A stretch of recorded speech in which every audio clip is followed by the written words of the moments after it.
how did you go to customers, or how did you find the right customers to test the product with? And how did you then eventually convince them to go with you versus, say, a Nike, which then, has so much more legacy?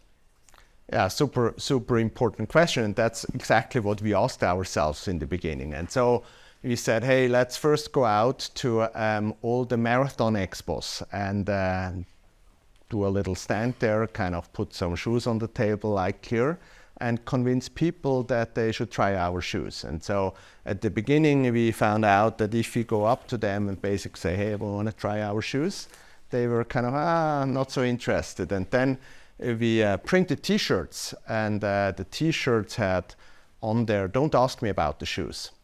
And then, of course, people were starting to come up to us and say, hey, why shouldn't I ask you about the shoes? And I said, I'm not going to tell you anything before you have tried the shoe. And that was, at the very beginning, our acquisition model for making people curious. And then they got into the shoes and said, wow, that feels different. So different was the word that we heard the most, and feels light. It feels like on clouds. And actually, we immediately stole that on clouds, and then we called it Cloud Tech. And so these were the very early days. And then we thought about so if we shouldn't talk about our shoes, who should? And so we said, hey, probably it's the best marketing approach if we don't tout our shoes, but we have somebody else talking about our shoes who's very credible. And who are the most credible people to talk about a new shoe?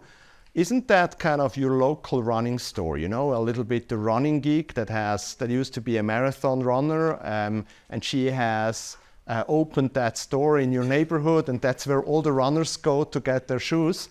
And so we called them up, and of course they weren't interested at the beginning, and so we traveled to the respective city or village, and we called them up and said, hey, we're just here, it's before lunch, don't you come with us to a run?